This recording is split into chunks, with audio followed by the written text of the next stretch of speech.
네, 이어서 낭독하겠습니다. 통일사상 요강 제1장 원상론 2. 원상의 구조. 페이지는 117.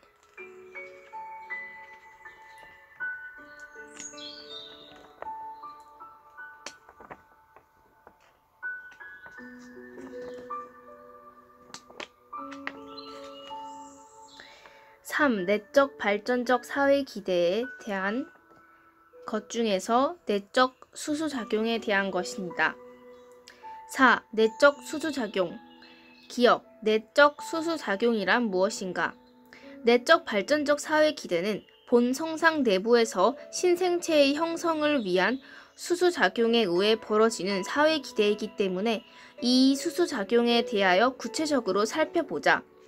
이 수수작용 역시 주체와 대상 간의 수수작용인데 이것은 바로 내적 성상인 지정의의 통일적 기능과 내적 형상 간의 수수작용을 뜻한다. 물론 위에서 밝힌 창조 목적을 중심한 수수작용이다. 그런데 이 내적 수수작용은 요컨대 생각, 사고, 구상을 뜻한다. 왜냐하면 본 성상은 하나님의 마음이며 그 마음 속에서 벌어지는 수수작용이기 때문이다. 여기서 생각하는 것을 왜 수수작용으로 보느냐 하는 데 대해서 설명하고자 한다. 우선 생각이란 무엇인가?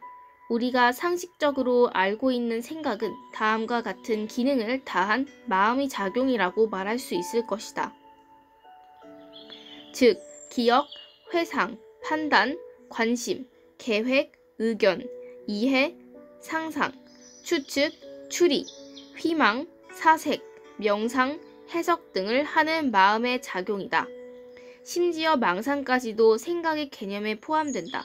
이것들은 마음에 나타나는 현상이기 때문이다. 이러한 마음의 현상 생각은 과거에 경험한 것에 대한 생각과 현재의 상황에 대한 생각, 그리고 앞으로의 일에 대한 생각이 세 종류로 나눌 수 있다. 여기서 과거에 경험한 것에 대한 생각이란 기억에 관한 것이며 현재의 상황에 대한 생각이란 의견, 추측, 이해 등에 관한 것이며 미래의 일에 대한 생각은 계획, 희망, 이상 등에 대한 것을 말함은 두말할 필요도 없다. 그런데 여기서 지적하고자 하는 것은 어떠한 생각도 미리 마음속에 일정량의 관념이 들어있지 않으면 성립되지 않는다는 사실이다.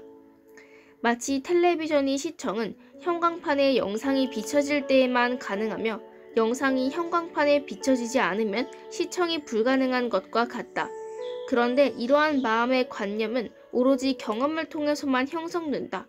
우리가 눈을 감고도 마음속에서 새를 생각하고 꽃을 생각할 수 있는 것은 실제로 과거에 새나 꽃을 본 경험이 있기 때문이다.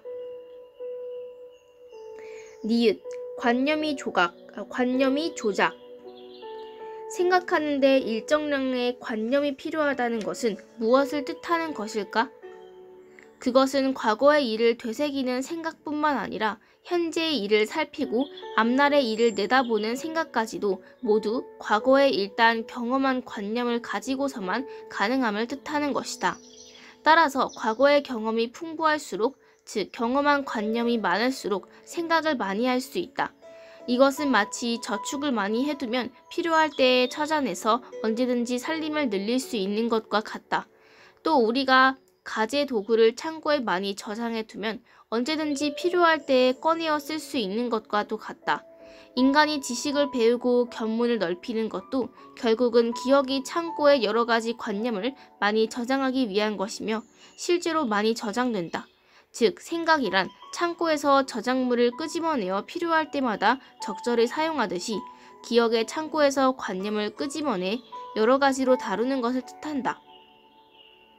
이렇게 하는 것을 통일사상에서는 관념이 조작, operation of ideas 이라고 한다. 그러면 여기에서 관념의 조작에 대해서 설명하고자 한다.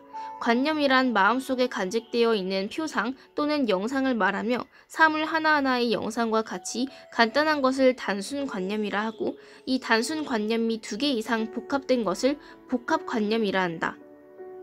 단 이것은 비교상의 상대적 개념이다. 그리고 조작이란 기계 같은 것을 이리저리 다루는 것을 뜻한다. 특히 여기서의 조작의 뜻은 예컨대 필요한 여러 부품이나 기계를 저장소에서 끌어내는 것, 인출 또는 필요한 기계와 기계를 연결시키는 것, 또 필요에 따라서 기계를 구성 부분으로 분해하는 것, 혹은 부품을 모아서 새로운 기계를 조립하는 것, 기계의 몸체는 그냥 두고 두 개의 부품의 위치를 교환하는 것, 또는 여러 기계를 연결시켜서 하나로 통일하는 것 따위의 작업을 의미한다.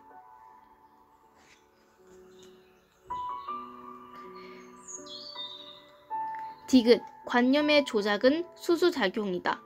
동일한 방식으로 관념을 다루는 것이 관념의 조작이다. 즉, 첫째로 기계의 인출에 해당하는 관념의 조작이 상기, 기억이며 기계의 연결이 조작에 해당하는 것이 관념과 관념의 연합 또는 복합이요. 기계의 분해에 해당하는 것이 관념의 분석이요. 새 기계의 조립에 해당하는 것이 신관념이 구성이요. 부품의 위치 교환에 해당하는 관념 조작이 환이요. 여러 기계의 연결 통일에 해당하는 것이 관념의 종합이다. 그 외에 또 중요한 관념 조작이 하나로 일정한 관념을 아니다라고 부정하는 일도 있는데 이것을 환질이라고 한다. 이상을 요약하면 관념의 조작이란 과거에 경험한 여러 관념들 중에서 필요한 것을 가지고 상기, 연합, 분석, 구성, 종합, 환위, 환질 등을 행하는 것을 말한다. 상기는 과거의 경험 중에서 필요한 관념을 이끌어내는 것이요.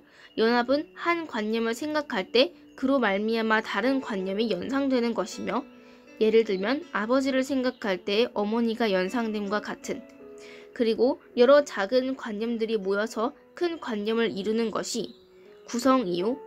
예를 들면 토대, 주춧돌, 기둥, 도리, 들보, 대들보, 석가래, 지붕, 방 등의 관념이 모여서 집이라는 큰 관념이 구성되는 것. 어떤 관념을 작은 관념으로 나누는 것이 분석이며, 예를 들면 인체는 신경계통, 소화기계통, 감각기관, 순환기계통, 호흡기계통, 근육조직, 비뇨기, 내분비선, 임파계통으로 되어 있다고 할 때의 세분화하는 방식. 분석한 여러 관념을 다시 하나의 큰 관념으로 종합하는 방식이 종합이다. 예를 들면 신경계통, 순환기계통, 호흡기, 소화기, 감각기관, 비뇨기 등이 합해서 된 것이 인체이다라고 할 때의 사고방식. 그리고 하나의 판단의 뜻을 변치 않게 하면서 주어와 수어를 바꾸는 조작을 환이라 하고, 예를 들면 모든 A는 B다를 어떤 B는 A다라고 하는 따위.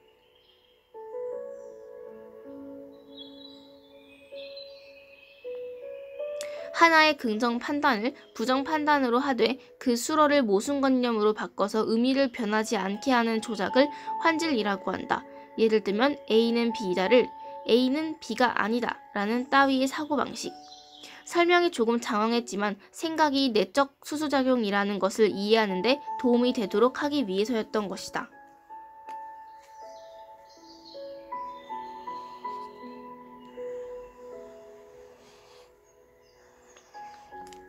리을, 수수작용의 유형. 앞에서 말한 여러가지 종류의 생각, 예컨대 회상, 판단, 의견, 상상, 이해, 추리 등이 여러가지 방식의 관념 조작에 불과함을 알 수 있을 것이다. 그런데 그 관념 조작이 바로 수수작용이다. 그림 1-12 참조. 이에 대해서 구체적으로 설명하고자 한다. 관념의 조작이 수수작용이라는 것을 이해하려면 먼저 수수작용의 유형을 이해할 필요가 있다. 그 유형이란 양측 의식형, 편측 의식형, 무의식형, 타율형, 대비형의 5가지 형태의 수수작용을 말한다. 양측 의식형은 주체와 대상이 모두 의식을 지니고 수수작용을 하는 경우를 말하며, 편측 의식형은 주체만이 의식을 갖고 있고 대상은 무기물이거나 무기물과 같은 무생명의 입장에 있는 존재 사이에서 벌어지는 수수작용을 말한다. 또 무자각형은 주체와 대상이 전혀 알지 못하는 사이에서 벌어지는 수수작용을 말하며, 타율령은 양측이 모두 무생령인 채 제3자로부터 주어진 힘에 의해서 이루어진 수수작용의 경우, 예를 들면 제작자의 의도에 따라 움직이는 기계의 경우를 말한다. 그리고 대비형은 인식 또는 판단하는 경우에 형성되는 것으로서 편측 의식형과 같으면서도 대상이 한 몫의 2개 또는 2개 이상일 때, 혹은 대상의 속성이 2개 또는 그 이상일 때 이들의 요소를 비교해서 인식하는 것을 말한다.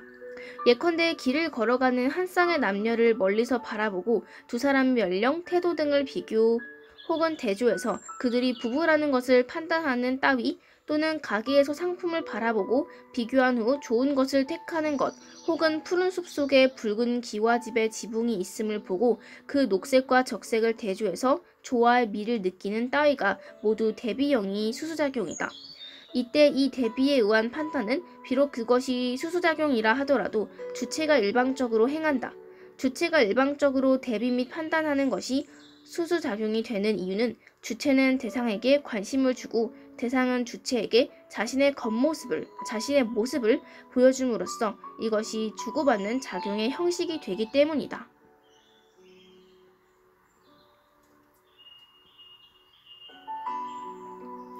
미음, 생각, 사고도 대비형이 수수작용이다. 앞에서 생각이 수수작용이라고 했는데 그것이 실은 이 대비형의 수수작용이다. 즉 인간의 경우 마음 내부의 영적 통각, 내적 성상, 즉 지정의의 통일체가 주체가 되어서 내적 형상 속에 있는 그리고 경험에서 얻어진 여러 관념들을 먼저 대비한다. 이 대비작용 자체도 좁은 의미의 대비형 수수작용이다. 대상의 두 요소 중에 하나를 주체로 다른 하나를 대상으로 삼고 양자를 대비하는 것으로서 대비는 비록 영적 통각이 하는 것이지만 영적 통각이 관심이 양자 사이를 왕래하기 때문에 내적 형상 내에서 대비되는 임의의 두 요소 사이의 작용도 일종의 수수작용이다. 좁은 의미의 대비형 수수작용인 것이다. 결국 영적 통각과 내적 형상과의 수수작용도 대비형 수수작용이요, 내적 형상 내의 대비되는 임의의 두 요소 사이의 작용도 대비형 수수작용이다. 그런데 문제는 그 수수작용의 결과이다. 그 결과는 여러 가지로 나타난다. 양자가 완전히 일치할 때도 있고 비슷할 때도 있지만 일치하지 않을 때도 있다. 때로는 정반대일 경우도 있다. 또 양자가 대응관계에 있을 수도 있고 없을 수도 있다. 그리고 수수작용은 목적을 중심으로 하기 때문에 목적에 따라서도 결과가 달라진다. 이러한 다양한 결과를 예상하면서 영적 통각은 가급적 일정한 방향으로 이 수수작용을 조정해 나아간다. 이것이 바로 생각의 내용이다. 생각에 회상, 이해, 판단, 추리, 희망 등 여러 가지가 있게 된 것은 이 수수작용의 목표와 대비 방식의 차이에서 연유한다고 보는 것이다. 이리하여 다양한 생각이 계속되면서 물 흐르듯 이어져 나아간다. 그런데 물건을 창조할 때에는 이 생각의 흐름에 일단 매듭이 지어진다. 즉 창조코자 하는 주형, 모형이 될 관념이 정해진다. 이것은 대비형의 수수작용에 의해서 신생체가 형성됨을 뜻한다. 즉 창조에 관한 한 그 주형은 신생체이다.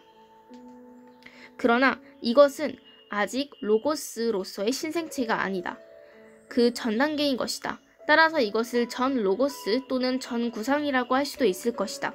그런데 이때의 신생체인 신생관념은 그 속에 그 관념에 필요한 개념, 원칙, 수리 등의 요소를 다 갖춘, 그리고 치밀한 내부 구조까지를 갖춘 보다 더 구체화된 관념이다. 창조에 있어서 이와 같이 내적 수수작용을 통해서 신생관념이 형성되는 단계가 내적 수수작용의 초기 단계이며 실제의 피조물에 대한 구상은 후기 단계에서 이루어진다. 비읍, 목적이 중심이다. 이상으로 생각이란 마음속에서 벌어지는 내적 수수작용임을 밝혔는데 이것이 수수작용이기 때문에 목적이 중심이 되고 있다는 데에 대해서 언급하고자 한다. 인간이 체험하는 생각에는 목적이 없는 막연한 생각도 적지 않다. 그러나 하나님은 창조의 하나님이시기 때문에 하나님의 생각은 처음부터 목적 중심이었다. 그것이 바로 심정을 터전으로 한 창조 목적이었다. 하나님이 창조를 생각하기 전 단계, 즉 심정 중심의 사회 기대에 많이 단계도 있었다고 보지만 그 심정도 억제하기 어려운 정적인 충동이기 때문에 자동적 사회 기대의 터 위에서 필연적으로 창조 목적이 세워져서 발전적 사회 기대가 세워졌다고 보아야 할 것이며, 그것은 창조 후에도 이 자동적 사회 기대가 발전적 사회 기대의 터전이 되고 있다는 사실이 이것을 더욱 뒷받침해주고 있다. 이리하여 하나님의 구상이 목적, 심정을 터로한 창조 목적 없이는 세워질 수 없었던 것이다. 이것은 대단히 중요한 사실을 시사하고 있다. 왜냐하면 이것 또한 중요한 현실 문제 해결이 또 하나의 기준이 되기 때문이다. 그것은 인간이 아무렇게나 생각하게 되어 있지 않다는 것, 본연의 인간에게 있어서는 반드시 사랑을 동기로 하고 피조 목적의 달성을 위해서만 생각하게 되어 있음을 뜻하는 것이다. 따라서 오늘의 사회적 혼란을 수습하기 위해서는 자기중심적인 자의적인 생각 패턴을 버리고 본연의 사고 패턴으로 돌아와서 사랑을 동기로 한 창조 목적 실현을 위하여 생각하고 행동해야 하는 것이다.